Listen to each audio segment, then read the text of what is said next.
Hello, everyone. Very warm welcome to the 64th Cairo Climate. Is my voice clear? Yeah, okay.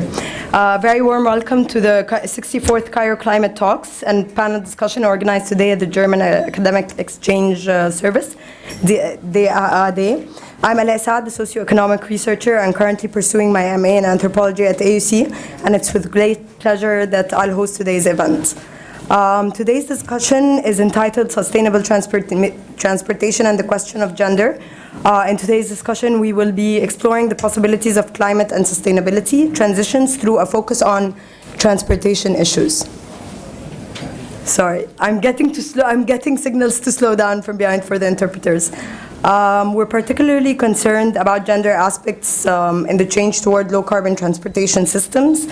It's often assumed that women will automatically benefit of new infrastructure projects in the same way men do, and they access them in the same manner, without acknowledging the possible distinct impacts that women have and men have according to the different needs and social roles that they have. For example, urban design plays a major role in people's lives, and there are risks in uncontrolled in urbanization, urban sprawl, and slums that are often usually more faced by women than men. And women are usually targets for assaults and sexual harassment, and thus we need to take into account that when actually designing new urban projects. Improved urban infrastructure with a gender perspective would demand public lighting, safe public spaces, safe public transport, to help mitigate the safety risks for both women and men in navigating their everyday lives.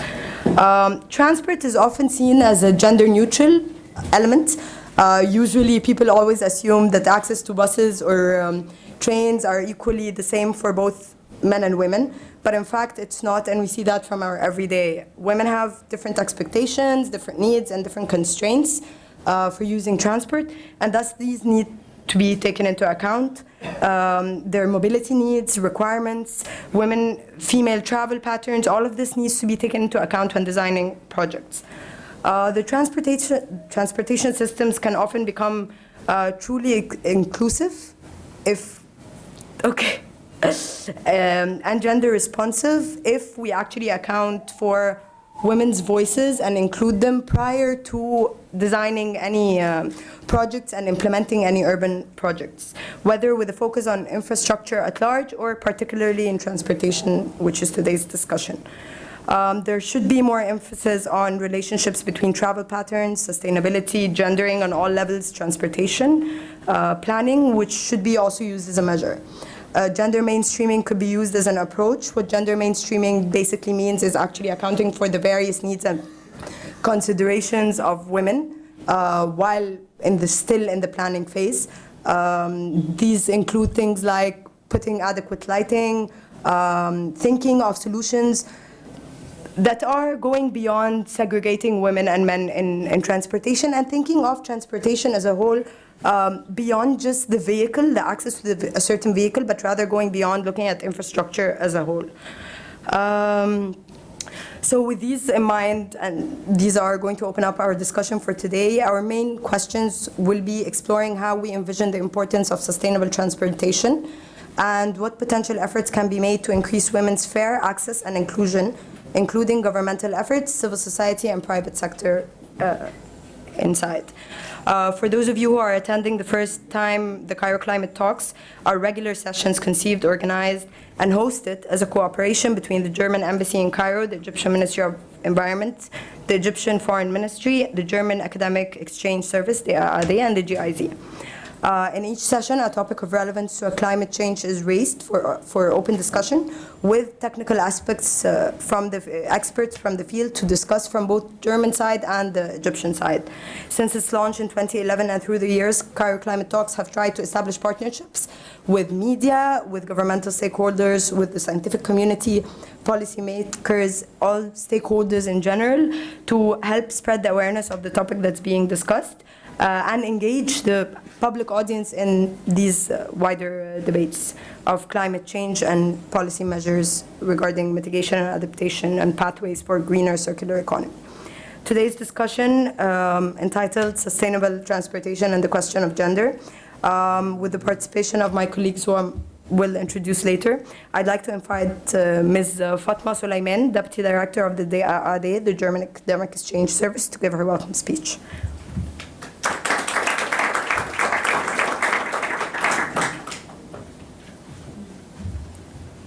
Thank you, Ale.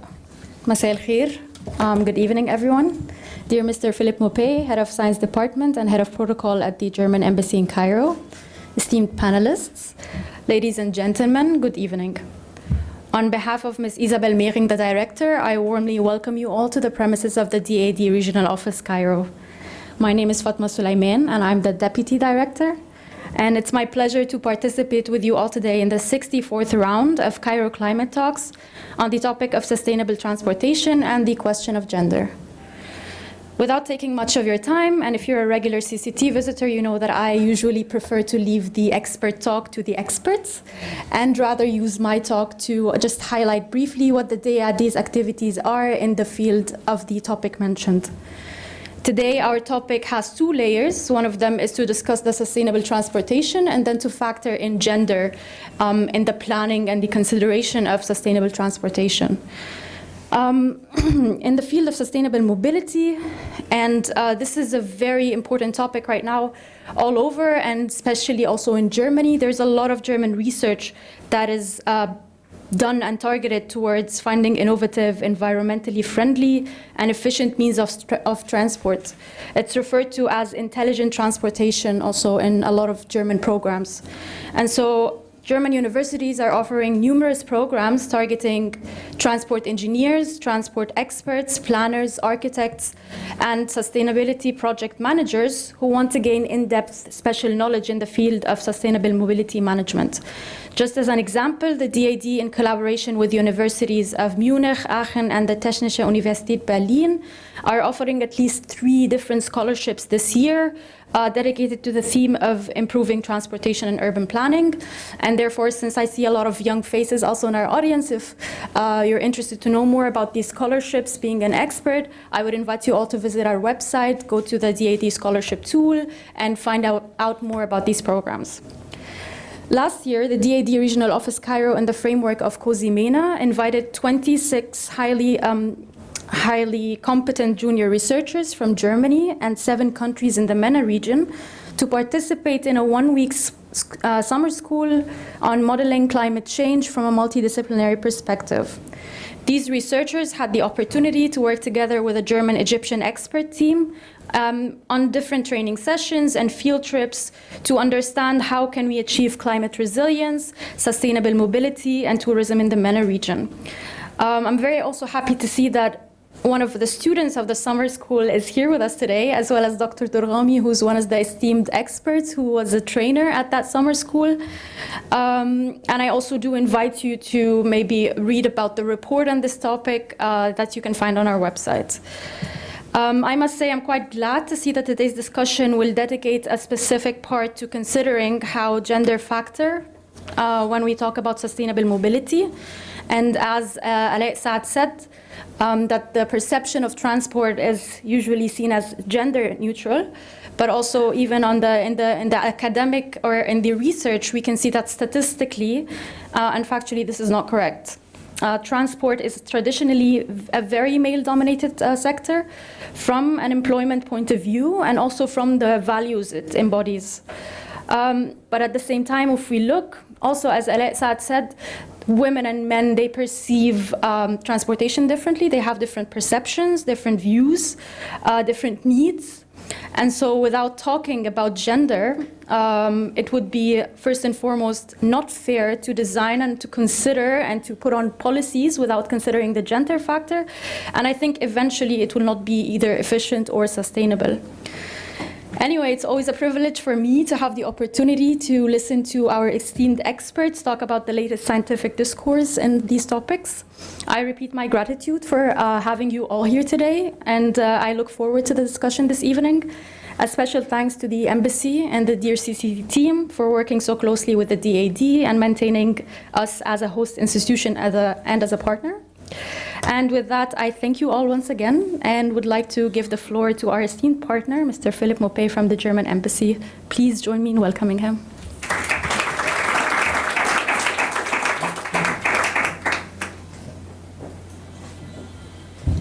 Thank you very much. Thank you, dear Fatma. Good evening, ladies and gentlemen, dear Cairo Climate Talkers. It's my great pleasure to welcome you all here tonight at DAD for the 64th round of the Cairo Climate Talks, entitled Sustainable Transportation and the Question of Gender. And when I was writing this speech earlier today, I thought probably there will be a lot of people who will do better speeches about the topic than me. I was even topped in this before the event started by the two speakers before me, so I will keep it to a minimum in terms of content because I know that so many other people know more about this. But I just wanted to highlight a few number of facts. So as we said in the invitation to this event, transportation is responsible for 23% of total energy-related CO2 emissions. And because we will have an increased population growth and transportation demand, and they're not going to stop it, they're not going to go down in the future, especially in developing countries, transport will continue to be one of the main causes of CO2 emissions, unless we find new and more efficient approaches to transport. And these approaches must include strategies to reduce the usage of carbon-emitting forms of transportation, like just walking or biking instead of taking a car, and also making existing means of transport more efficient, like using new technologies to reduce emissions caused by cars, planes, or ships. However, many approaches fail to take into consideration a key aspect in emissions reduction and in sustainable transportation, namely, as we discussed, the question of gender. And I was just trying to find some more information about that. And indeed, men and women display different mobility behaviors. And I found a study from the United Kingdom that suggested that men are actually causing more emissions because they just tend to use bigger cars and drive them more often. And then the study goes to say, well, mothers, they tend to drive around their kids, so they drive more than women without children, but both of them produce quite a smaller number of emissions than men, even though the men usually don't drive the kids around. So as you see, there are many different behaviors that take an impact on these transportation issues. And transportation planning all over the world, in Germany and in Egypt, needs to take this into consideration, those different behavioral patterns and the needs of men and women when planning for sustainable transportation. And so I'm very much looking forward to hearing more about this, how new transportation and mobility strategies can take into consideration those gender aspects in order to reduce CO2 emissions more efficiently. And I'm extremely happy that today we're bringing together such a very interesting group of panelists to discuss these questions, and luckily they know a lot more about this topic and will be able to teach me a bit more about this topic. So thank you very much for coming tonight and for sharing your insights with us, dear panelists. So, dear Dr. Ahmed Erdorgami from Sidare, Ms. Sohair Murad from the GIZ Urban Cluster, Dr. Hani Abu Al-Wafa from TU München, who just came from Germany, and dear Nuran Salah, founder of the Cairo Cycling Geckos. Thank you so much for coming here tonight. And please let me also thank our moderator, Ms. Ala Saad, for agreeing to lead tonight's discussions from such a knowledgeable perspective. Furthermore, I would like to thank our partners and stakeholders, especially the Ministry of Environment, GIZ, JCEE, and of course the EID for hosting us here today and for their general wonderful support of CCT. And finally, I would also like to thank the entire CCT team, and I can see Amr, and I think Amina, Abdulba, Mahar, and all the others are there in the back. I can see the Inspiring Water is here too. So thank you to all of you. These events would not be able without you. So before I leave the floor to the discussion, I actually want to do a little bit of advertising for what we're doing. So afterwards, as you know, there's going to be a little cocktail receptions. We're going to have some healthy snacks, and I hope they will be healthy because we were planning to have something really nice for you today. So this is going to be one innovation. And the other innovation is in the field of plastic and reducing plastic. So as most of you know, we as CCT were engaged in helping to reduce plastic waste, and we did a couple of events about this. And one of the things we did was those wonderful tote bags that you can use for your shopping. Instead of taking a plastic bag at the supermarket, you take those bags. And if you came to one of our previous events, you probably have received one of those bags. And if you don't have it, please come in the future. We'll get one. But for today, we have another premiere, and you can see them already on the table.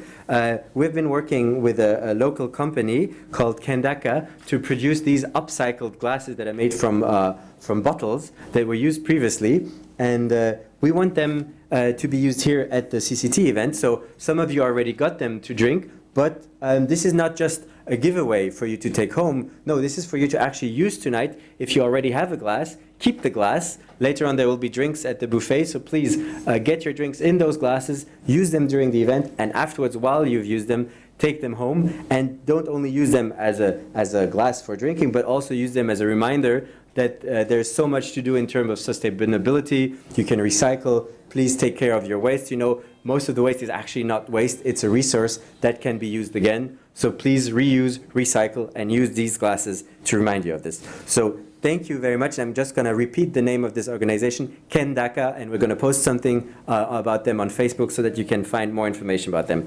So thank you very much to all of you for coming. And now, without further ado, I leave the floor to the discussion. Thank you.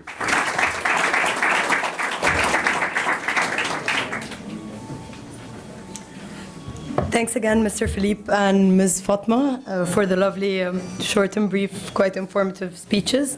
Before I start the panel discussion, I actually want to mention two organizational issues. We're going to be having the discussion for 45 minutes, and then we're going to have the Q&A. So the way that we're going to navigate the Q&A, there is a website. I'll show you right now. It's www.menti.com. And when you go online, you basically are asked for a code, and the code you enter is 879130. When you enter that code, you get a text box, and through that text box, you can actually submit your question, and then we're going to get to these questions after the panel during the Q&A. That's the first thing. Second thing is you guys might need, in the panel discussion, we will be getting a few questions answered in Arabic. So you might, if you would like, get a headset as well in case you don't know Arabic that well. Without further ado, now we will start with our panel discussion. I'd like to invite to the floor the panelist, Mr. Ahmed Durghami, who's our environmental expert working in diverse fields of sustainable development in Egypt and abroad.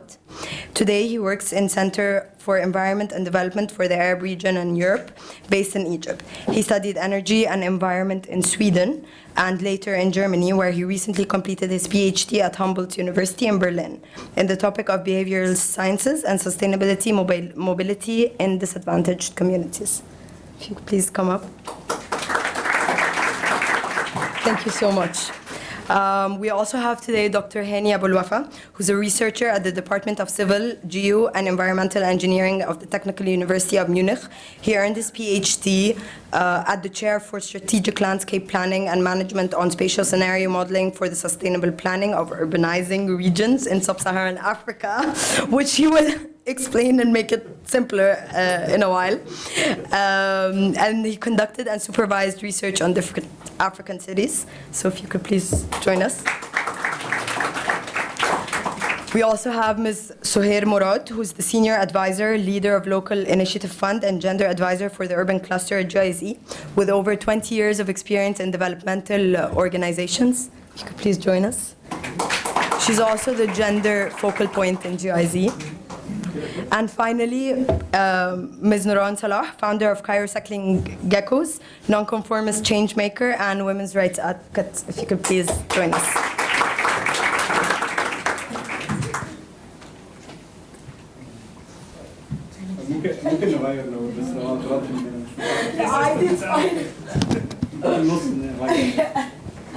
Okay.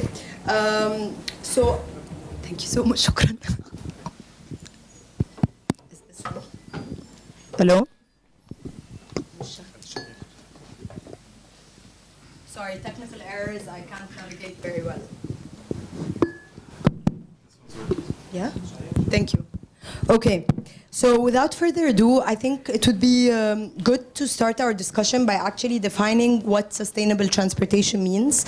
And discussing and elaborating on where the technological developments are at that point of time in Egypt, but also through other case studies that were successful in incorporating technological development in sustainable transportation.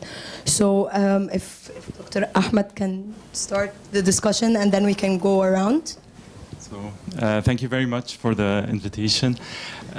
So maybe we can start with the first part, which is what is sustainable transportation, and we can hear about gender.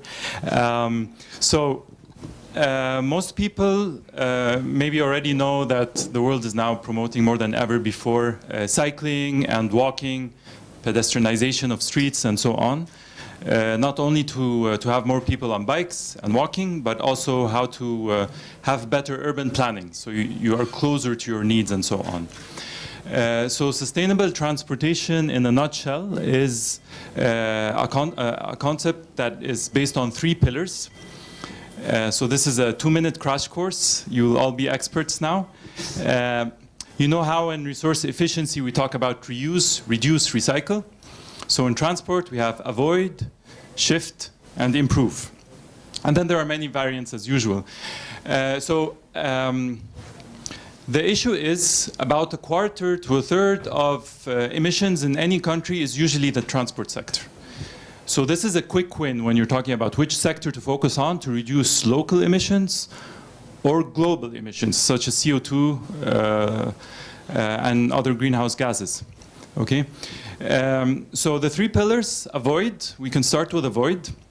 It means how do we reduce our need to move in the first place. For example, today I had several meetings that was just using Skype and other teleconferencing methods and so on. But it's not just that, it's also how do I plan as an urban planner so that people don't need to move so much. So another way to avoid is that we build new urban communities in a way that is mixed use. Okay, so you have access to education, medical care, social, your leisure, education, and so on, maybe within 6 kilometers, and you only need to go outside of the circle every now and then. So it's not just telecommuting and so on, but also in the planning stage of cities, and this is what we're lobbying for. And there are a few other things related to avoid, such as reduce. The second thing, shift, so avoid, shift, improve. Shift means shifting from a non-sustainable mode to a sustainable mode. So if you've done your homework with avoid, you move to shift. Okay, now that I avoided, what should I shift? So from driving a car by myself, 6-ton vehicle, to car sharing, or even better, collective transport, or cycling or electric vehicles. We're going to talk more about this today and so on. So this is shifting to collective transport. Instead of having 50 people with 50 exhaust pipes, you have 50 people and 1 exhaust pipe in a nutshell. And there are many other things. Improve means, okay, now that I avoided, I shifted, how do I improve? And improve applies to many things. One of them, for example, is that, okay, now that I drive the car anyway, how do I improve the fuel quality? In Egypt, we have one of the worst diesel fuel quality in the world, so this is something that we're working towards. Gasoline, no.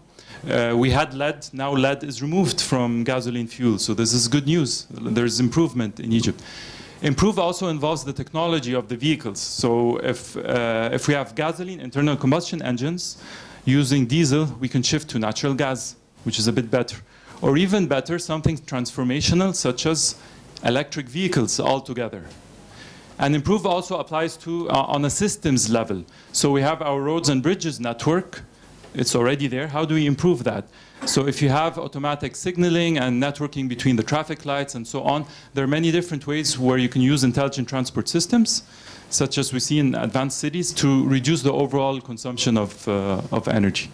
I'm a fan of avoid, focusing on avoid. And I always remind people that although we do work on electric vehicles and cool stuff,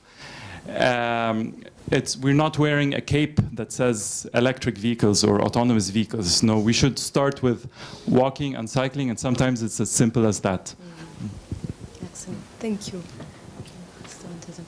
I always don't like it to be the second one answering a question because everything is covered. I will just make a nutshell. Just in general, sustainable transport has to care for the ecological just like sustainability, so you have to care for the ecological, social, and environmental aspect, economical aspect. So basically, you minimize the use of declining resources, you use more renewable energies, you reduce the consumption or the production of waste. You have also the human and ecosystem health. So you have also a lot of problems from the vehicle emissions, not only on a global scale or a larger scale by the emissions, but also air quality and the pollution that they are actually producing. So anything that has to do, that improves and takes consideration of the social aspect, the environmental aspects, and the economical aspects are in a broader sense called the sustainable transport. And here the evaluation of sustainable, how can I say transport is sustainable? I have to look at the mode of transport, which mode I'm using, and how sustainable or how ecological it is.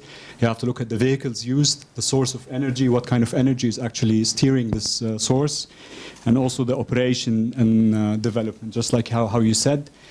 You can easily have more car-first approach while you're developing, or you can have more transit-first approach. So this makes a great impact. So we're not talking about only transport. As you beautifully mentioned, that urban planning is really, you have to have an integrated urban planning and land use with the transportation. How I design the city, how I design my infrastructure really influences not only the shape of my city and the emissions coming, but also the decisions of people and the behavior of people. And this makes a lot of issues. And as transport is usually measured by effectiveness and efficiency of transport. And in sustainable transport, we add to these evaluation criteria also the environment and the climate. So maybe the technological advancement. Perfect.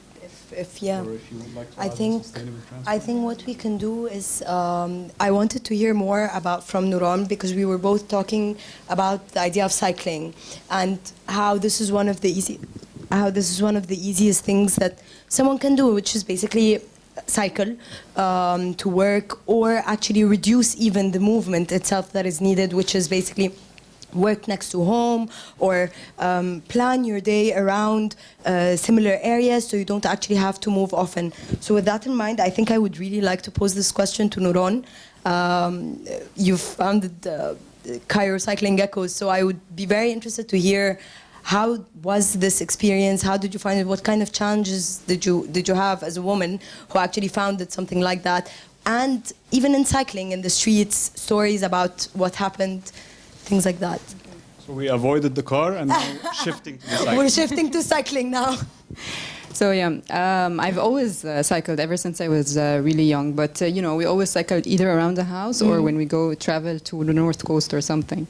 And but since I turned 19, I started only cycling in Europe. Every time I travel abroad, and I used to travel a lot, I cycle there. And then after like 5 or 6 years, I realized, why am I not cycling in my country? Everything is really cycling distance for me. Like my work, where I train, I can run all of my errands around because I live in the center. So I called my dad and I told him I want to buy a bicycle, and he's like, "Are you sure?" And yeah, and then I did. And every single person I passed by would comment, even if it's a man or a woman. So women, they would cheer on for me, and men, they would either clap or whistle or something, or they give negative comments. And this was the point where I decided, okay, there has to be a change, and I really need to normalize female cycling in Cairo. And the first thing I started before Cairo Cycling Echoes is that I cycled around Cairo on my birthday, and I had a bag of chocolates, and I decided that every man is going to comment, I'm going to give him a chocolate, and so I did. And they completely forget about the chocolate, and they're like, "Wow, bravo, keep cycling, that's amazing," you know? They encouraged me. I was like, okay, maybe this is the way we're going to change perception. And this is where we started Cairo Cycling Echoes. A few months later was Ramadan, and in Ramadan, you know, everyone is generous and they want to do good. So I decided, why don't we do good by bicycle, in a woman caravan?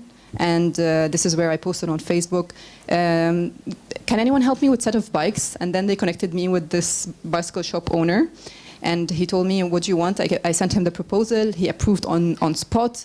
We will provide you with the bikes. So what was the idea? It was a self-sustainable idea at that moment. It was, and the campaign was called Your Suhoor Tonight is Someone's Iftar Tomorrow. So the idea was we used to sell sandwiches during suhoor time by bike. It was me and 2 of my friends. And we give away flyers to people explaining what we're doing, that the money you're going to pay us, we're going to buy meals and give them away next day, tomorrow, to underprivileged areas. And people would love the idea and give me, like pay much more than how much the sandwich cost. And then the next day we would pay Syrian refugees at that time to cook the meals for us. And then we gather 2 hours prior to iftar time and give away the food. We were 3 girls in the first week, and then when people started to get to know about us and everyone was sharing what we're doing, it was like from 3 to 30 women in Ramadan. So what I wanted to do is to do the extreme, cycling to remote streets in underprivileged areas where you barely see women.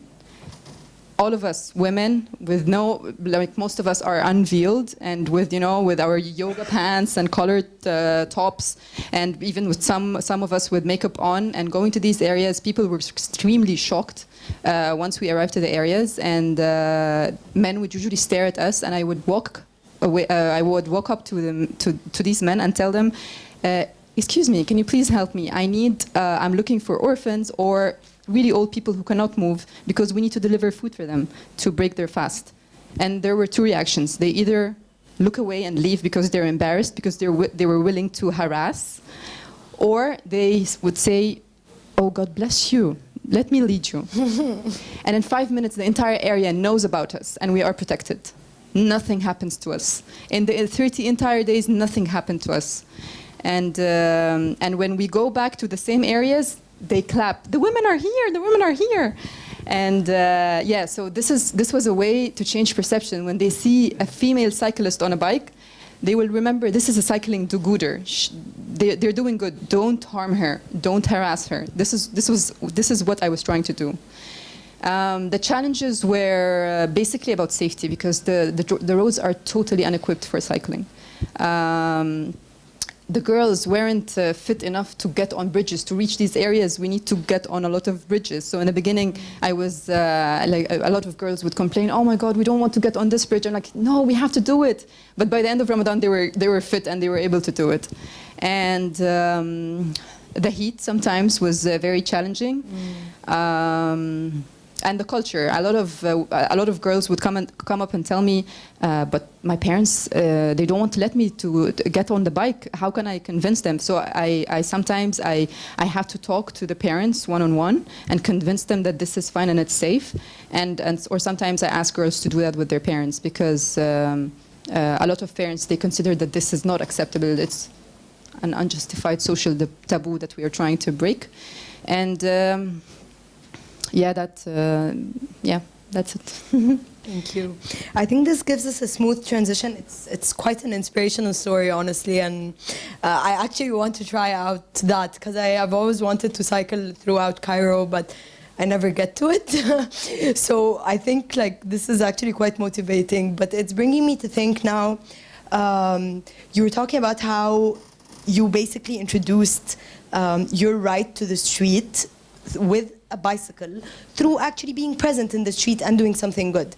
And that reminded me of my conversation with you earlier when we were talking about, I was talking to Ms. Sohair in the morning, and she was telling me about her experience working with the local authorities and how she actually introduces the concept of gender to them.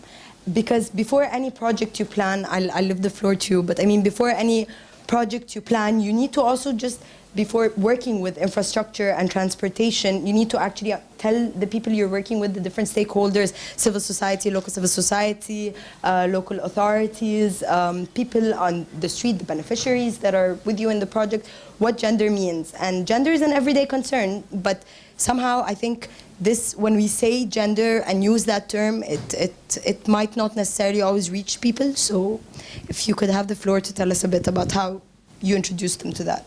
Thank you. We are in GIZ. We have a project working in infrastructure project, and now we are in the planning phase. And it's the urban planners and our colleague is an engineer. When I talk with them about gender, they told me, no, gender is not our role. It's your role. You are working in social, and it's your role. Okay. I'm going to talk with civil society organizations who are the practitioners, who are very important actor in the development. And I'm talking about gender in project cycle. They feel that I'm talking about a huge topic. They told me, no, gender, this is women rights. We are not working in human rights. We're working in education, health, and everything, but this is topic of research. It's not our, even the engineer and the civil society organization, and also the local authority, when we talk with them about gender, they told me that no, we are not talking about this issue. It's it's luxury issue. I'm talking with the urban planner. I give him an example. I told him, did you see the swimming pool in the youth center? He told me yes. I told him, no one used this swimming pool. And you built it very nice. It's very nice swimming pool in informal area, and it's very needed. And you do all your effort to make it a very nice swimming pool. But no one uses it. Do you know why? Because it is in the top, in the roof of the building, and it is uncovered. And the women there refused to go. I asked them during a focus group. They told me, no, the neighbors are seeing us, and we feel uncovered, and we cannot use it. So you build a very nice building, but no one uses it. It's not accessible. It's available, but not accessible. While talking with civil society organization, we start with them a capacity development program, and we give them the chance to talk about their challenges as a man, as a woman, as a disabled, as a child. Everyone start to talk about his challenge as a man. Then we change the hat. Everyone talk about the challenge that face women and challenge that face men. So they put everyone in the other hat. They fill each other. And I think it's very important because the planning phase is the crucial phase. If we look to the areas, especially the informal areas, it's mixed use. It's not neutral, as you said. It's not neutral. It's for the man, because if you look to the women, responsibility is go to work, joining their children to education, to schools, carry the grocery, going to the market, going to work. There is no sidewalks, the street vendors everywhere. When I'm talking with, while I'm talking with the local authority, I told her, "Ya bash muhandisa, how do you go to your home every day? Now I'm in Mataria with you, and I need to take a tuk-tuk or microbus to go to my work again." She started walking for 15 minutes, suffering from the tuk-tuk and microbus and the street vendors and the harassment, and she is 60 years old. And then I told her, this is gender, ya bash muhandisa. This is what I'm talking about. If you don't take in consideration all these aspects, during planning and during working in development, you will do a project, a very nice project, but no one use it. So it's very important for us as a practitioner to work with, during, especially in all project cycle, but during the design phase, it's very important to make a sustainable project, to make a sustainable development, to work in, to use the gender lens starting from the design phase. Thank you. With that in mind, I also wanted to build a little on the idea of sustainable transport. And while accounting for gender, if you happen to know of experiences, whether in Egypt, current project, or abroad in certain countries, I know you work on sub-Saharan Africa, or other countries of the South that have similar experiences which have incorporated sustainable transportation, but also acknowledging and considering and encompassing the gender considerations. Could you please talk to us a little bit about that? Both of you. I think you can go first this time. Okay, I just want to clarify or talk a bit about the gender issues. Why do we say like gender have a different perspective, and what's wrong? How women see transportation differently? First of all, there's a greater pay gap. So usually and globally, women earn less money than men. So there's an issue of affordability of how to pay for the transportation. You have also a problem with time poverty because women have a lot of care and a lot of duties when it comes to household, at least more than men, and sometimes, like I think in Egypt, if you all agree, much more, even more, like double the amount of work that the husband does, the wife does. And also there is a difference in the trend or the journeys that they make. Men usually have more single journeys, so they go to work. They make a single journey, while the women make a trip chain, which means she has to go to work, pick up the kid from the nursery, the other kid from the school, go to the doctor, go to the hair salon, and all of these short trips also is a pattern that has to be accounted for. And of course, something that we all know and we should always talk about is the issue of safety and sexual harassment, which is also making women much more vulnerable to crime, much more vulnerable to assault, which makes or changes the decision of women. So women don't go to work in certain places because basically they cannot go there or they cannot afford being transported to there. And this also affects the timing. After dark, many countries, especially here also, but especially in most sub-Saharan African countries, you would only see men after dark. No, it's like a men's world afterwards. And all of these, like also social inhibition, that also the fact that you are in a male-dominated vehicle or so, you have the people looking at you and you have the people making you more uncomfortable, and all of these. That's why women perceive transportation much differently from men. And all of these have to be accounted for when it comes to transportation plan. When it comes to technological advancement in terms of... Can I build on what you're saying?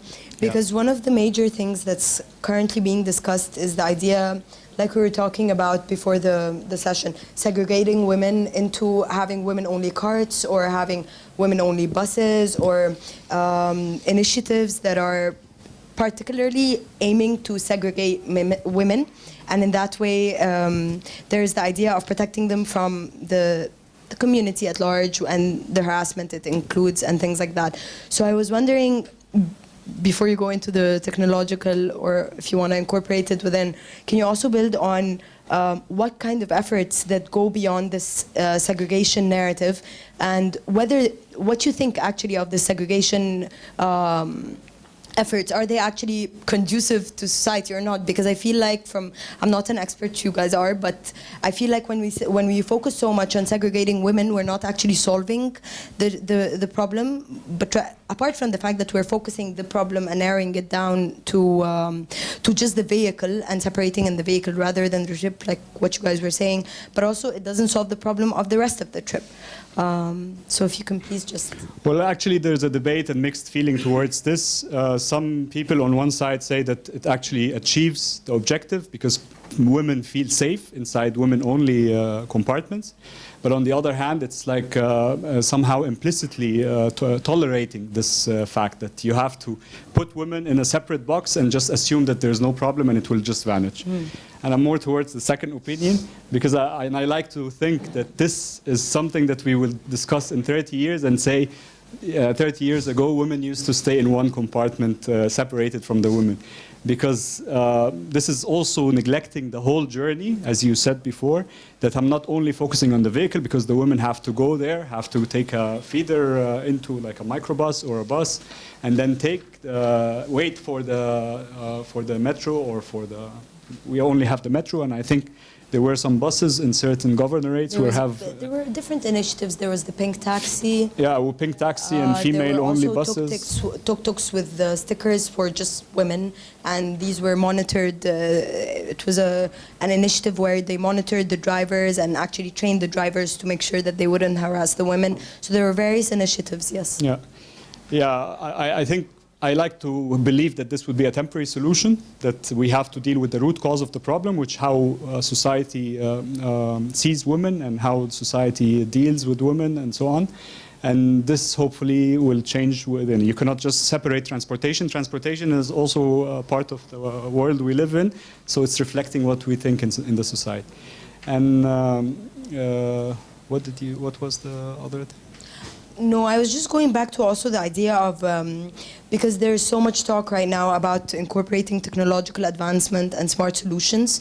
And I'm not well versed in the technical element, as we saw my panic with the website, but I mean, do you know of examples of good case studies, either in sub-Saharan Africa, countries of the South, or Egypt, where there are efforts to actually incorporate smart solutions within sustainable transportation, whether through within sustainable transportation, or actually, because I was reading that there were cases where they would monitor the gender, so for instance monitor harassment in roads, in the streets of Cairo's, like Harass Map for instance, through a smart solution, and this way you tackle the problem of transportation or the lack of mobility or the unequal access. Should I also continue? Sure. Okay, I'll just say a couple of points and then give back. Well, actually, you should work on urban design. It's a particular issue that you have to account for. You have to work on the visibility, on making places more well lit, and also to have more maybe CCTV cameras. And also a good example would be in Medellin, where they had a very high level of crime and a lot of problems. And then when they installed a cable cart system, and then they had made also retrofitting and slum renewals for the areas in both sides of the hill, and then the crime rates. Can you explain what retrofitting is? Slum upgrading, ensuring to integrate more services and more infrastructure into the places and make it more livable and walkable, and having pavements and having beautifully architectured facades and scenery within the place, and also installing this cable cart, and especially working on the visibility and the lighting design of these areas. And the crime rates went down drastically, and now Medellin is a case study that they are very proud of, and you see it in most of the transportation conferences where this is a very good success story when it comes to this. And also one important factor that you should, or one should work with, is also to work in make sure that the staffing in the transportation planning, operation, department, it cannot be a service that men offer to women. As a woman, I go into the metro or the bus, I see the conductor, the male conductor, the male police, the male driver, if I have a problem, the male staff coming to feel for me as I was just harassed. I don't see women anywhere. And also in the planning phase, no women are there to actually, of course, not only women should give the voice about gender issues, but it has to be women included in the process of planning, consultation, and also the operation and the implementation of the projects. So this mere fact that we don't see women in and it's also not a sector where you say, it's a very physical activity. It requires, I don't know, it's a very simple. I could easily have a conductor that is a female driver, a female staff members. And this fact should be changed, and it would also help very much when it comes to women integration. So maybe I give also to... Please. Thank you. I also, please, any of you, like... Please. Okay.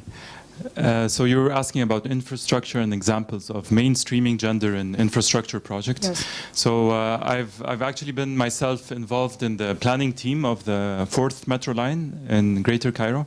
So this was a very interesting experience because we're talking about a 36-kilometer line going across Greater Cairo. And then I was involved in the environmental and social impact assessment. So this means meeting everyone in Greater Cairo. And I discovered that I'm a tourist in most of Greater Cairo. And probably, I'm not sure, but probably a lot of us here would also be tourists when they move to most parts of Cairo, because we usually stick to our own routes. And some people even in shuttles. So from your office, a box, to a shuttle, to another box, and so on, to the gym, and so on. And we don't venture into, we don't explore a lot. So this was very enlightening for me because I got to understand that the social issues are not just gender, but also how about mobility of children in the streets, elderly people, vulnerable groups such as disabled people, and so on. In terms of infrastructure, what I see, for example, in Africa and the MENA region and so on, in most developing countries, there are actually a lot of interventions to mainstream gender and other similar topics in such mega projects. But what I notice is that it's usually because of the criteria of some multilateral development bank that is providing funding or part of the funding or the loans to this project.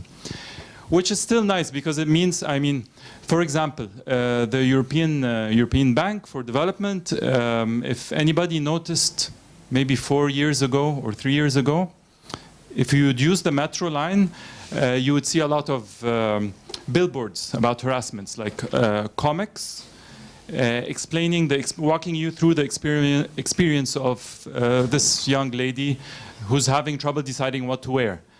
And what's going on in her head. So what I decide what to wear would have implications for the rest of my day. And this is an issue that none of the men would go through back then, and maybe still today.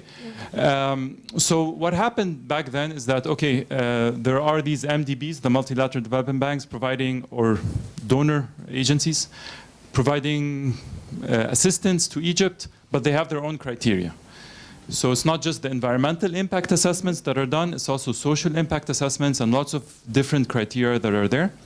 And here you have mainstreaming in these criteria of things like gender considerations and so on. So you slowly start seeing, for example, female police persons in the metro stations, and this is something that we did see. More females in the police force and traffic force in general. You find the ladies at the tickets office. They are also females. You start seeing female, like woman-only toilets because you had these toilets and good luck. Yes. So this is something that happens gradually, but what I noticed, to answer your question, is a lot of it was trickling down from the international community, which is nice as long as we do adopt it and digest it and we start to internalize it in our own regulations and policies. And this is happening, so that's good. And regarding, you mentioned HarassMap, and this reminded me actually of an article that the founder wrote, Rebecca, ciao. It was Rebecca and Inji Ghuzlan, the two co-founders of HarassMap, and she was writing about this topic. Should we have a coach that's dedicated to women or not? And her argument was that it was reinforcing segregation. So now that you have it's women only. Then there's the counter argument. That maybe females are more likely to be physically weaker, so they're more likely to be the ones who faint during the peak hour, and so more likely to be the one carrying a child, so we might as well provide space for them in the peak hour. My personal opinion is that it's not about yes or no. I think it's about having continuous discussion of this. It should be a live topic.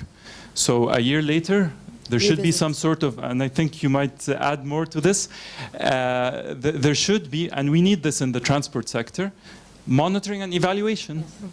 There has been, we have stuff being done by in the infrastructure projects, things like this women-only coach and so on. What is the monitoring and evaluation of this so that we can, it should be a live topic. Maybe this year it will be different. I expect one day that there will be coaches that are dedicated not necessarily to women, but it will specifically target the people who need it. So to include everybody who is physically disadvantaged for any reason. So I see no reason for someone on a wheelchair to use the woman coach or a safe coach during the peak hour. But what has been done, I think, in the metro is the first quick win. So gender, it's easier to manage and so on. And hopefully in the future with continued monitoring, evaluation and refining, things would get better. Perfect, thank you. Do you want to add?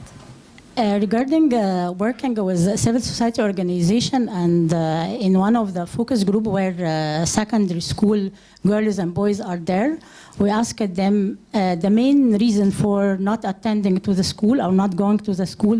Girls told us that the tuk-tuk and the microbus and the transportation and the power control from their families, that they cannot go to school except in a group of girls together. So working with civil society organization, one proposed an idea that they can manage a private microbuses where they can select the driver. They will be interviewed, drivers, whether they are men or women, and reporting system on any violence against men or women in the microbus will be, people will be trained on that.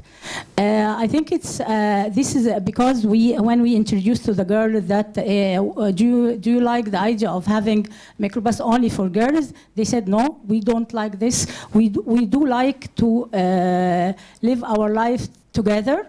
And it was a focus group from boys and girls, but they introduced the civil society organization, and that focus group, they introduced the idea of they will have these microbuses where the drivers are trained and well-oriented about harassment, whether verbal or physical. And the most important thing, that the reporting system, that anyone can report any violence, and the people who will monitor this new idea. And I think as a BIB, as our project will encourage the civil society, because we have a local initiative fund to fund these ideas, that we can apply it in one of the informal area as a pilot project. We encourage women, especially not only men, to work as a driver under supervision of the private sector. Perfect. Sorry, from that point, I think we can, if it's possible, that you can, guys, give me some pointers on how monitoring actually can be inclusive of not just governmental entities, but also how private sector can be involved, how civil society training can actually occur in this monitoring phase and incorporated, how civil, even like the citizen, can actually be incorporated in the monitoring process and be involved and encompassed in this monitoring. Please. I was just going to mention that the civil society has done a lot actually in terms of monitoring and evaluation in my perspective. What I think we do need, and this is what we observe a lot in the transport sector, because we need help. Yeah.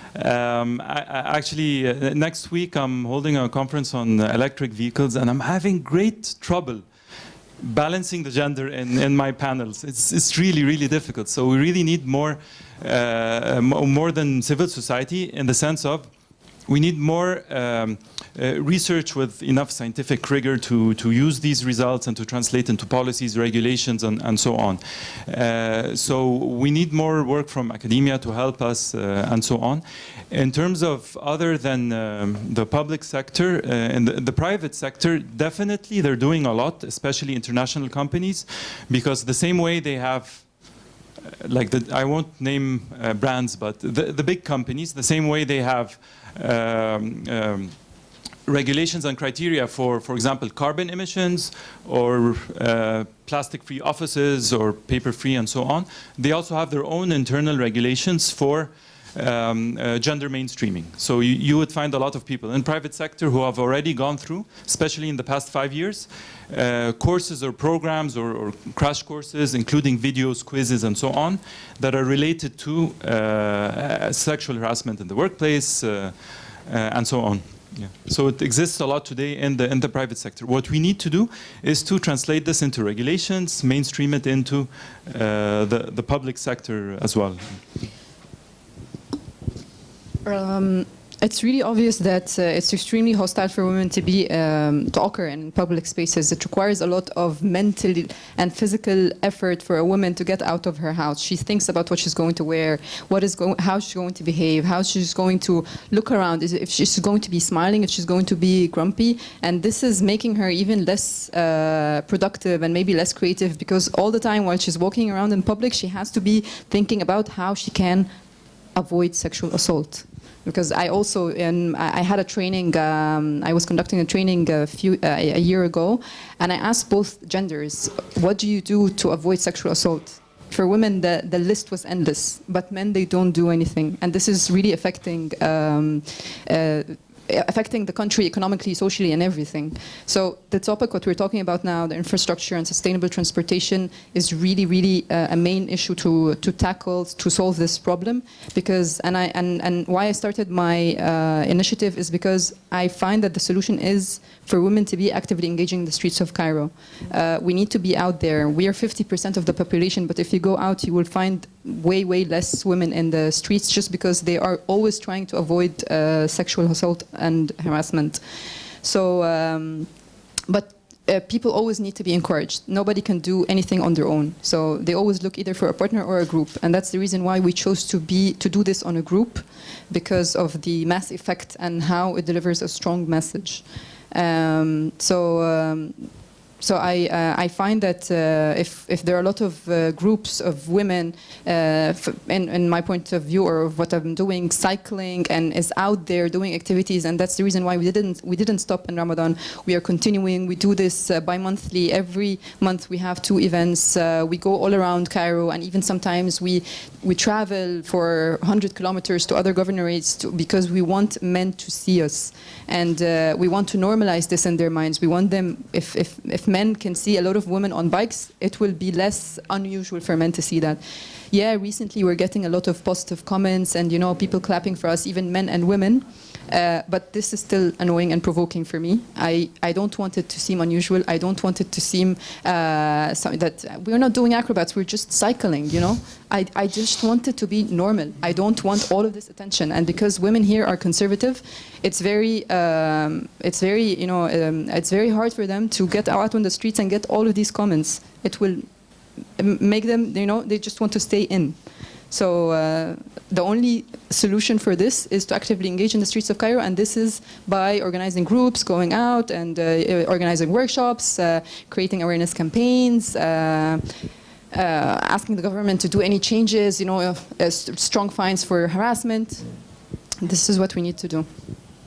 Sorry, can I interrupt? Yes. I think there's a main theme that's being repeated or reiterated differently between all of you, which is that we need to incorporate gender in a manner that is localized, and in that sense I think it's also very important whether it is being brought as one of the categories of certain international development banks or developmental organizations. I think what's really important is to focus on the idea that you all one way or another discussed, which is the community participation idea within the design phase, and through that communities actually get to tell you how they see their everyday women's rights and what they actually need vis-a-vis, for instance, us thinking that if they have a lovely, luxurious bus with AC, that's the way to go, while they would actually need a certain route or a certain road for their school because they know that this local area doesn't have that.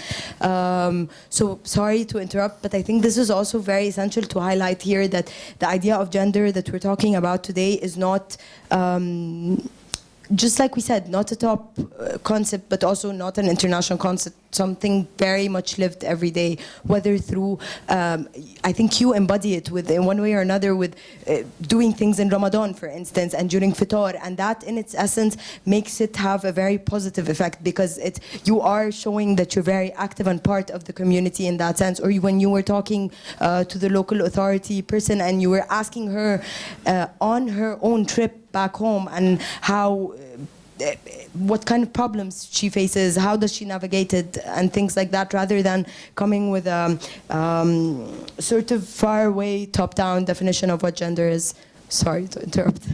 No, it's fine. We can continue from there. Well, actually, as part of monitoring and evaluation, you have to collect knowledge, you have to collect data, statistics, and information on what actually the problems are. You know, we can learn from other countries, from developing countries, but we also have to have localized and local data.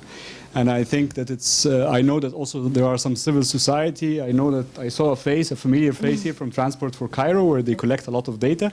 But we actually need to have sex disaggregated data that are detailed about the statistics, numbers, also qualitative and empirical studies where we know what are the issues that are local and true to us. So we can address this, we can tackle it, and we also can continually improve, because you can apply measures and then you see how the response is and then you improve. But you have to also close the cycle that the people in the decision making have to listen to this. Because regardless of how much data I collect, regardless how much consultation rounds and participation I design, just for the sake of meeting the project criteria for developing aid, or because it looks nice, or because they have to do it as a requirement, they have to listen to it. And a very good example, maybe not super specifically related to gender, but to transport, what is happening now in Heliopolis, or Masr al-Jadida. I'm a resident of there, or at least my Cairo home is from Heliopolis. People woke up one day, Yes. all over the Heliopolis area, Yep. you have a drastic change in the structure, in the way the people see. You have elimination of all the greenery there. You have the super massive American mode of development that will give us 8 lanes instead of 2. That's great, but I was never consulted. I was never participating in any part of doing this. And I don't know actually why do we, because really, as we said at the beginning, you have this urban planning design or urban design. It really affects the modes, the transport afterwards. I can do cycling when I know that my work is close enough to cycle to it, that it's the temperature would be good enough that I will go there. I don't have to cycle 20 kilometers, and I don't have to cycle on an 8-lane road that is super nice and looking nice, but I'm actually not feeling safe there, and I feel that I don't belong there. So these things have to close down. It cannot. It's really frustrating after a while, and it's like you have this sense of indifference, which makes it impossible to. You don't care anymore, because you know that whatever happens will happen. So how do you get the motivation to establish an NGO and do all these things, or how to get me as a person to get? I go to these location-based apps and knowledge exchange apps and report things when I know that no one will hear and no one will implement, or maybe they will hear and say, okay. But we have to gain whatever. We have to make a new mall. We have to have this way of development. So, can I just something very quick? So I actually happen to be also a resident of Heliopolis. So pleasure to meet you. Me too. 3 people in the And okay, floor. Wow. so we're gonna lobby together, and I cycle to work because my path is very pleasant. So I live at the end of Khalifa al-Ma'mun, and basically the road to work to Roxy. It's about 4 kilometers of greenery and shade because of the choice of trees. So it's not just palm trees, it has this shading function as well. It's very pleasant, and I always said that this is the last thing in Egypt before I migrate forever. And when anybody asks me, why are you staying, I tell them, I'm just lucky. My road to work is perfect, I cycle there, and this is all I want. And then, as Dr. Hani was mentioning, I woke up and everything was removed. Actually, we're involved also in a cycling activism project that involves installing bicycle parking places with a bike sign and everything. And that was removed because they're also expanding the roads. So now I'm temporarily not cycling to work anymore, but I hope, actually, not just hope, I'm quite sure that we can do something about it for a reason, because actually the authorities, they just want to run. It's not about not being interested in sustainability. It's about being interested in speed. So what's happening now in Egypt is that we're driving very quickly in many directions. And if you come up with a good suggestion with technical and economic viability of the ideas and so on, preferably with the money as well, the change will actually happen because there is interest. I mean, nobody wants to destroy their country. Of course. So I would argue that there's a competence issue that's still under development. And just to defend this argument with some actual facts, last week there was an announcement in the newspapers about the pre-qualification stage of the bike sharing system in downtown. So that's a big surprise. What? So the government, and this is with the logo of the governorate, what? They care about cycling? That's surprising. So the story starts with mainly Salma Musallam in UN Habitat, but someone who was a cycling activist as well, and she used to attend our events a lot. And she came up with a solution. She did a lot of lobbying. She really rolled up her sleeves. I really admired what her team did, not just her, but her entire team. And she got the funding for a bike sharing system and also to implement cycling lanes downtown. Not just that, before her, there were also interventions in downtown where they actually made the roads narrower. So this is a miracle, because we always say that, by the way, in residential areas, we should have less roads for cars, more right-of-way for people, pedestrians and cycling and so on. And this actually happened in Cairo, but people don't notice it because it's minute. But Talat Harb, for example, was slightly expanded. It was improved. There are a few pedestrian pathways that have been introduced or upgraded in downtown. So this is just, a follow-up on the Masr Jadida issue. To just say that it's not just that we hope that it will get better. I think it's possible if we really also do roll up our sleeves and try to push for improvement as much as we can, and hopefully cycle back to work again. I hope so. Generally, there is still hope. BIB, our project, the infrastructure project, is based on participatory approach. We spent all the last year, the 2019 and before, to make a local area development plan for 9 informal areas in Greater Cairo. This is a tool where the participatory planning process, where problems and solutions and potential are identified with people, with local authority, with all stakeholders, with the private sector, with all people, of course with gender lens. And during all this process, problems are identified, solutions, alternatives are identified. And then we start prioritize the solutions, and all this turn to objective, and this objective to action, and we're gonna to implement. But before the implementation, we also spent this year to prepare a guideline, gender guideline for infrastructure project for urban planners in GIZ. So all the proposed project will be designed by gender lens, by these guidelines. And the engineer will be trained how to use this guideline. They will know when the facility be used, the use pattern, who will use it, the frequency of use it, the safety to use this facility. We'll also explain the accessibility, because accessibility means the facility is there and it is accessible. The street to this facility is safe, it is secure, there is no garbage, the transportation is safe. So during this training, during this guideline, all the engineers will come and attend this training to project by project apply this guideline to have using gender lens for the design. And this is good because it's a participatory, all women and girls and disabled and all the groups, because gender, it's not men and women, it's all these community groups participate, they express their interest, they express their needs. And this needs turn to objective and to action by these tools. Thank you. Thank you so much.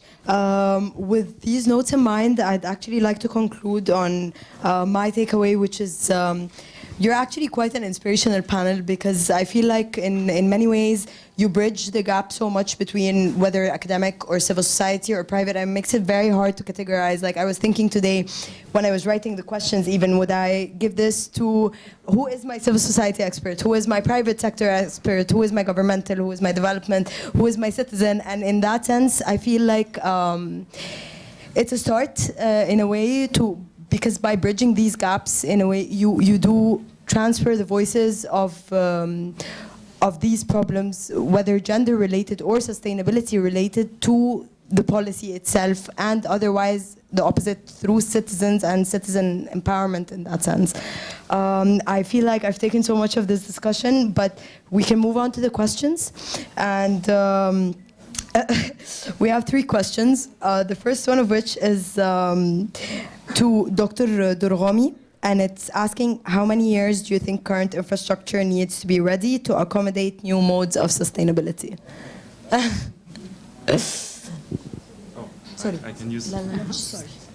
How many years do we need? Okay, I think we don't need anything. So there's something that we always forget, okay, and that's why I have to repeat. Sustainable transport, again, it's not about flying cars, and the future of mobility is not about electric vehicles. The future of mobility, of sustainable mobility, is walking and cycling. This is a fact, and this is the only way that 11 billion people by 2050 will be able to live on this planet without destroying it. Okay, so the future is walking and cycling. There are some nice things that will happen in the future, such as electric vehicles. So in the new administrative capital, they're going to have charging stations in the light posts. This is already happening. The Ministry of Military Production is starting to produce electric buses. The Public Transport Authority in Alexandria now procured 15 electric buses already, so they're in operation. You can try a silent mode of transport in Alexandria, so that's nice. So there are many things. I can talk a lot about this happening. But what I want to say is that in terms of how much time do we need, actually none. We can have it now, because Cairo, especially in places like old cities like Cairo and Alexandria and so on. Because when these cities were planned, they were not planned around the car. They were planned around people who used a very simple mode of transport, which was mostly walking, and some carriages and so on. So in the 40s, there were about 40,000 animal carts in Egypt, and there was a governmental intervention to start phasing out these carts. But these were quite sustainable. I'm not saying that we should plan for this, but I'm explaining why the urban planning in old cities is conducive to walking and cycling. So we already have this. What we need is not the infrastructure layer. What we need is the social layer. And here I'm not talking just about harassment issues, but also, is it friendly to people who are mobility challenged? So how do I go around on a wheelchair and so on? Also, do I have to express my social status through car ownership? So even if I go sustainable and say electric vehicles, it's not about owning a Tesla. Tesla's mostly owned. Tesla is a very high-end electric vehicle, for those who don't know, and people pursue it for social status most of the time. And then they say we're also green. But actually this model of ownership, owning a car, is in a lot of European countries is actually in decline, because not because of infrastructure intervention, because there is a lot of awareness about how we should live together as 11 billion people in a bit, sustainably. So that means that less youth now in Europe are applying to driving license. We're seeing a decline. Less people are owning cars. What are they using? A mix of other solutions, such as ride sharing, ride hailing, car sharing. We have electric kick scooters, okay, that have been regulated 3 months ago in Germany.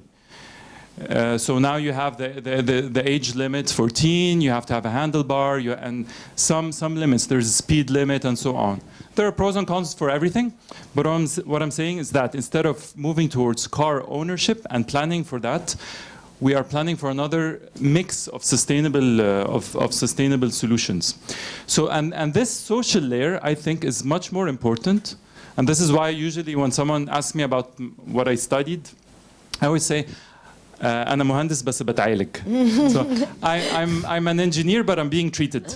Because what I noticed is that in our work, we always have a formula and there's a way to solve everything. And even if you fight with someone, you think that you can actually break it down into a solution. But actually, no, we have to have this. I mean, I'm very happy about this interdisciplinary panel, because this is exactly what we need, because this is the social layer that we should work on. So the answer is we already have this today, and I'll give an example that Dr. Hani reminded me of. You were talking about Medellin in Colombia. So Medellin is an informal settlement, and as you said, they introduced cable cars, big project, and it stirred things up. It was much better for them. Colombia also is a leader in many aspects with regards to sustainable mobility. So if you look at the capital, Bogota, the mayor of Bogota is very famous among urban planners. His name is Enrique Peñalosa. I'll talk about another one, Antonis Mocus, his name, if I remember it correctly. So what these two did as governors, and this is very important, is that they worked a lot on this social layer. They led by example. So the government would go everywhere on bike, and he has lots of famous quotes like, a civilized country is not indicated by the numbers of kilometers paved.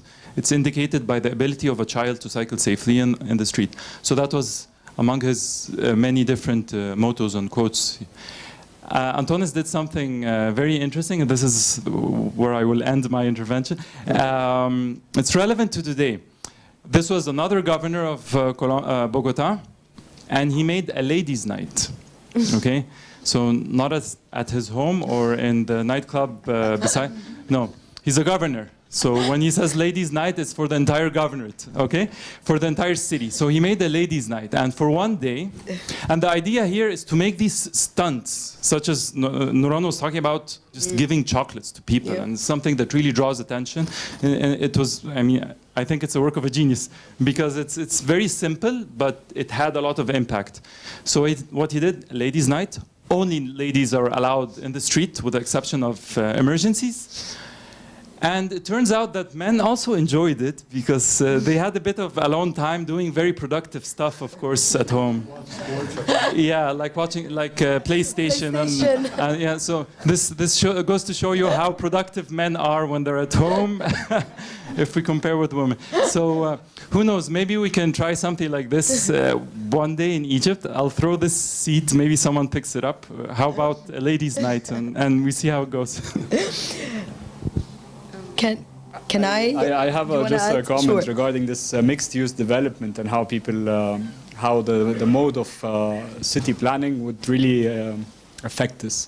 I had the invitation for Cairo Climate Talk also yesterday, and I chose to stay in Zamalek because my family is not here now, and I stayed here close to the venues. And I actually came, had a haircut, changed the battery of my clock, had 12 shirts ironed, bought a new sock, and I didn't use a car in any minute for the 2 days. And the only infrastructure that I lacked is the pavement. I cannot walk on a pavement to actually walk, like I cannot walk for 50 meters straight without having to go like this and coming back like this. So I think that, and this is also, maybe it's a unique case in some places in Cairo, but it's very much applicable.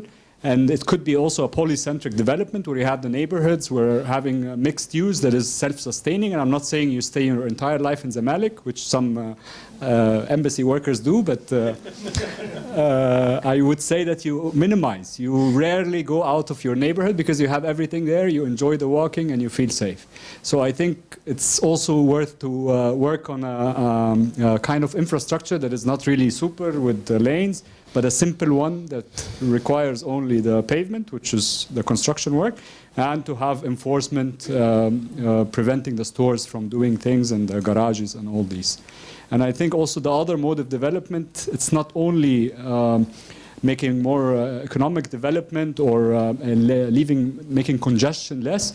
It's actually there's something called induced demand. When I increase the capacity of infrastructure, people make more trips. People make up new things because now they have the road and they can go in 1 hour. So actually this induced demand will make it almost back as before.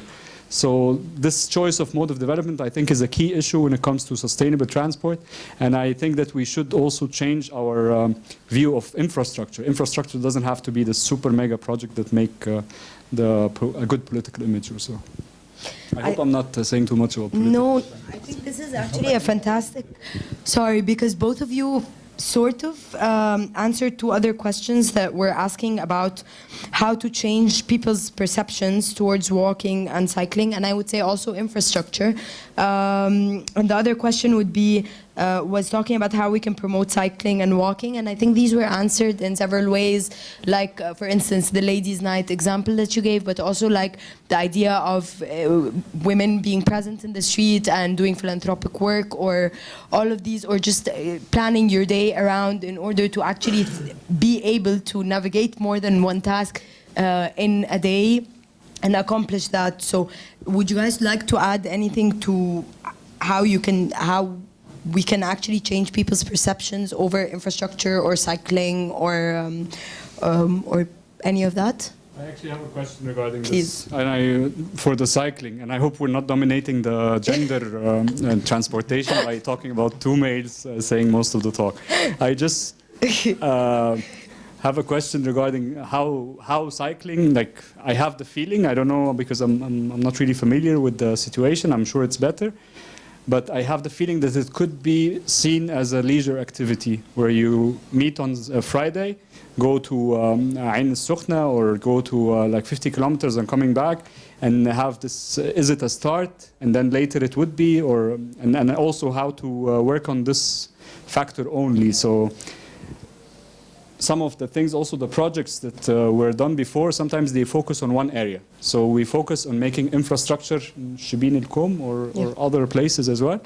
And then after a while, it doesn't work, it fails, and it converts to roads again. And also in South Africa, there are, in Johannesburg and Cape Town, the same issue. So from one point, how to not position cycling or see cycling only as a leisure activity. When I go to work, I go with the car or with the bus or walk. But on Friday, I have to cycle for the next, like every other weekend, I cycle with the group that I know, that I have this sense of community. So how do you see this? Like, is it a start to change the culture and the behavior, and then later it would be more everyday activity, or like maybe you can talk about it? Okay. Actually, I've done a survey on all the girls who cycle with us, and what was interesting is that they told me that they realized that the bicycle is the safest mode of transportation for them, because for girls who are, for example, getting on buses or microbuses, there's a possibility of getting harassed or annoyed by men. So yeah, or taxi drivers annoying them or whatever. So they usually told me that the bicycle is the safest mode of transportation, and they hope like everyone can use the bicycle. But when I went to these areas, because my ultimate goal out of what I'm doing, out of my initiative, is women in these underprivileged areas to use the bikes. This is what I'm aiming for. But this will be a huge culture change, because when I go there and talk with the men, they refuse it completely. And it's like I'm telling them, can your wife be a prostitute? It's to that extent extreme. So this is what I'm trying to do, is go into these areas, making them see women all the time, normalizing it, because and eventually creating cycling workshops over there, addressing men, talking to them about how this will ease mobility and will make your family more productive. The woman will be, you use the bike as much as you do, because I see a lot of men in these areas are using the bikes. So it will benefit you economically if your wife or children are using the bikes. And the women there, they keep telling me, we wish we can use the bikes, but it's not an option. And unfortunately, also some women, they accept this. There are some women who are supporting these patriarchal discourses, and these women also need to be. We need to do awareness campaigns for them. Your question, we're not just doing leisure activities because what I'm trying to do is missionary rides. Like, we are on a mission. Now we're going to this area because we're going to clean up the area from all the garbage. We're going to this area because we're going to feed them before iftar. We're going to this area because we're going to give away blankets to warm them up. So that's the reason why I'm getting these girls to do the challenge. First thing, to empower them, because when they are in a group of women, they feel empowered. They feel that they conquer the street and that they can do anything. And the more they come, the more they feel that it's okay to cycle alone. It's fine, because we cycle in one line. We're not cycling all together. So eventually, I see that the women who are participating with us, they buy their own bikes and they run their own errands by bike, and they use it for their everyday life, and they go to universities because they felt empowered already. They tried it. They went in groups. They went to underprivileged areas. They did the extreme, and nothing happened to them. And this is when they realized that it's okay to use the bike. We just need help from the government for the infrastructure, for the cycling lanes, and maybe this will even improve it more. But we have to keep on doing these group activities and awareness campaigns for the importance of cycling and sustainable transportation. Sorry, one final question. I think it touches well upon what you're saying. Someone was asking, why don't we encourage public transportation in Egypt, like what's happening in Germany and Europe? So I'm guessing whoever asked that question is asking for how can we encourage more public transportation usage and how to navigate harassment, I guess, through these public transportation modes as one of the sustainable modes, whether electric or otherwise. So if you guys want to.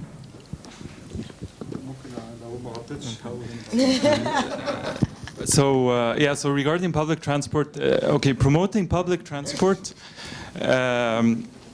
a large part of it, with regards to sustainability, has to be modal shift, so shifting from your car. So we're focusing here on the car owners. So of course, if you improve the quality of the public transport, it's more secure, you know what time it's going to come, and you can plan your trip and so on. It will attract the car owner. But there is actually a very important gender aspect in what I'm talking about now. Because it's not just about shifting from car ownership to the bus, but in many cases, if we're talking about the middle class and the less affluent parts of society, it's shifting from no travel to starting to travel. Okay, so when we provide third and fourth and fifth metro line with good quality, if we upgrade the buses and so on, it's not just that we're advocating sustainability, having car owners ride the public transport, which is not happening so much, but we are tapping into the latent demand. Okay, latent dormant demand, which is the lots of women and ladies and so on that are at home, and suddenly they have access to education, employment, medical care, and so on. And let me give you one example. So in informal settlements, a large part of Egypt is informal, maybe the majority in many cities, more than 60% in Cairo. So in one informal settlement, or unplanned settlement in Mansoura, if I remember correctly, a very important project done there by the UNFPA was addressing maternal mortality. So lots of women in labor, they die because either the doctor comes too late or she cannot go on time to reach the medical attention she needs. So what they did is that they trained the nurses on, of course, how to take care of women in labor, because they had an informal system, okay, a day. They trained nurses, but a very important part of this scheme was facilitating access to these difficult to reach areas through the tuk-tuk. And if some of you don't know, the tuk-tuk is actually used for collective transport in informal settlements. So you can easily find in the early morning 5 or even 6 kids using one tuk-tuk to go to school. Yeah. So it's also a sort of informal public transport. Yeah. So I've done a lot of focus groups in informal settlements, mostly in Izbit al-Haggana. And some of these focus groups were with moms. And one of the challenges that I always heard repeatedly was that we can't use the public transport. It's waga de mer and so on. It's a very big hassle, and they don't see that working is something that they look up to. It's like it's too tiring. Thank God that some say this, and some say that we need access to employment. So there's so many different mixed opinions, including an interesting one, which was focus groups I've done in 2014. Lots of women told me that we're too old to use it, and they were very young. And I noticed something, that they were talking about their physical ability. So it turns out, and based on research that I used to confirm later, that there is an obesity problem in informal settlements. Yeah. So we're not talking about this crowd. No, I'm talking about the majority of Egypt who live in unplanned areas. So the Ministry of Health made a survey in 2014 that showed that the majority of females in Egypt are having difficulty. They just measured body mass index. Yeah. Okay, so it's just a proxy for physical challenges, and they found that there are medical concerns that need to be addressed, especially in areas that have lower education. Yeah. And this is something that affected their access to mobility. So when I say social layer, it's not just about regulations and so on. Sometimes it stems from the commuter himself or herself. So it wasn't only public transport. They were telling me, how can we ride bikes? And they look around them. And I noticed that 9 out of 10 in that focus group, for example, they did have, I mean, it was physically challenging for them. And this you would not find in the more educated parts of Egypt. And this is backed by empirical research and up for discussion and follow-up. So in a nutshell, this is a challenge, access to public transport, that has to be looked upon from different angles. And it's not just about sexual harassment, it's about other overlapping social issues and so on. I may add that in the informal area, there is also the problem of walking, because there is no sidewalks. The sidewalks is full of street vendors, and this is a huge problem for people who are talking to that you can walk, go to the market or to go to the school. Yes, we can walk, but where? So I think our role is to encourage the local authority and the government to have to find another alternative for the street vendors, to find a market where it's available for them and cheap. They can sell their product, and the sidewalk should be a sidewalk for people. This is one of the very important issue for women, to use the streets safely, and even the tuk-tuk, it's not safe for them, and most of the people who drive the tuk-tuk still up till now, they told me that بيشربوا كيمياء, they are addict, and it's very unsafe for them. And no one, there is no license for them, and many issues are raised from the tuk-tuk.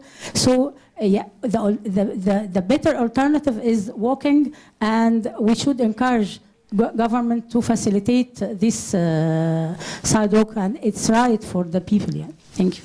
Dr. Hani wanted to say final words. Just a couple of things regarding how to make public transportation. Of course, it's a big issue and related to many things, but I think a major strategic thing would be changing this car-first approach, increasing the proportion or decreasing the proportion of car actually in the roads, and also educate the road planners and the transport planners and add more into the public transportation, more sustainable transportation. And this has to also be coming from the political will and strategy, that they actually, this is part of the strategy that the government, country, on like either municipality on different levels, that they have this transit approach when it comes to development and planning. And one thing that is also, I find it very disappointing in my case, and I come back to Masr Gedida again, is actually one of the things that you work on is to try to work on the behavior, the travel behavior of children and teenagers, and try to change that and try to have like a different future. Now we're having these metros, we're having a hybrid BRT thing, I'm not sure what I call it, in Medinat Nasr. So I can work on the travel behavior of children. But on the other hand, me as a child, I used to go to school with the tram. I remember it was number 32. And I used to go there, and I have also a part of, I'm from a middle class family, and I see that it was also kind of social cohesion thing, because many people used the tram back then when it was working and efficient. And I feel very sad for my daughter that she doesn't see the tram. It's not existing. She just sees a very wide road. She doesn't know that this is an option even. So instead of changing the travel behavior of children and teenagers positively or more sustainably, I'm actually feeding their heads or giving them a scenery that is not sustainable by any means. And all of these, I don't want to be very desperate and negative, but these things have to, like, you cannot change without this holistic approach. I have to work on infrastructure, I have to work on cultural and social issues, I have to work on the way people perceive traveling, way people think actually about travel, because if you work on the travel needs of people or travel behavior, you would also have a very different mode of operation when it comes to transport. So it's hard to say how, but it has to be done on these different aspects at the same time and efficiently, and monitoring and evaluated carefully to be continuously improving. So yeah, that's it. Thank you so much. I think on this note we can conclude on the holistic approach and the importance of speaking of transportation in relation to the legal framework, in relation to the socio-economy, in relation to everything together, seeing it as part and parcel of each other and enmeshed in each other. And I thank you so much, very, very much, all of you, for your great expertise and the lovely panel discussion. I also give my thanks to Ms. Fatma and Mr. Philippe. Thank you so, so much. And it would be lovely if you guys want to just join us in the garden for more informal conversations. Thanks again. Have a good evening.